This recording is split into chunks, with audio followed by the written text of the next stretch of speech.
dapat informasi penjelasan, tapi kok Bancika menegaskan kembali.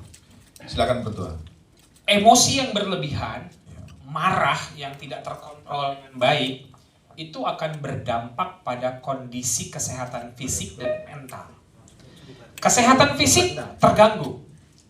Karena ketika kita marah, emosi yang berlebihan, tekanan darah naik, denyut jantung berdetak lebih kencang, bisa stroke, bisa kemudian terjadi gangguan pencernaan, gangguan ginjal, gangguan otak, itu memungkinkan terjadi.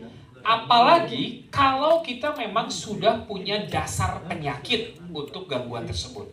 Itu akan semakin memperberat kesehatan fisik kita yang terganggu. Jadi stres jangan dibiarkan, perlu dikelola, di manajemen supaya tidak menjadi gangguan yang seperti itu. Emosi, tadi prinsipnya validasi dulu bahwa saya sedang marah ini, sedang emosi, dan coba lihat ini konstelasinya apa, penyebabnya apa ya, situasi yang bagaimana tadi yang memicu saya emosi. Baru masuk tadi ke ventilasi, bercerita, menuliskan, mendengarkan lagu, itu akan membantu kita lebih longgar.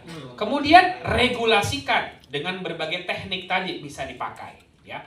Dan setiap orang strategi mengatasi perasaan yang tidak enak itu bermacam-macam. Itu cari yang paling cocok dengan kita. Tetapi strategi mengendalikan emosi itu biasanya ada 4. Pertama adalah itu yang kita sebut mekanisme coping atau coping mechanism. Yang pertama, berfokus pada masalah dan solusinya. Nah, seperti tadi, masalahnya apa nih? Ini rumah gitu ya. Ini kalau hujan begini, solusinya cari rumah lain. Apapun nanti yang bakal terjadi dalam proses itu, tapi itulah berfokus pada solusi.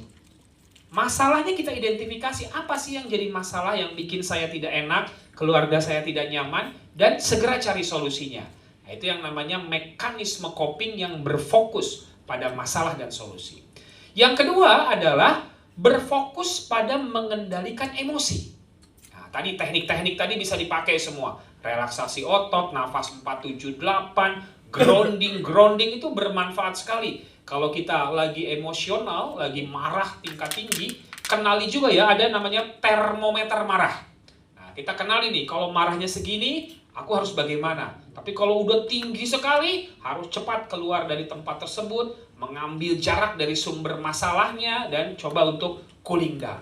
Gitu. Jadi itu adalah mekanisme coping yang berfokus pada emosi. Yang ketiga,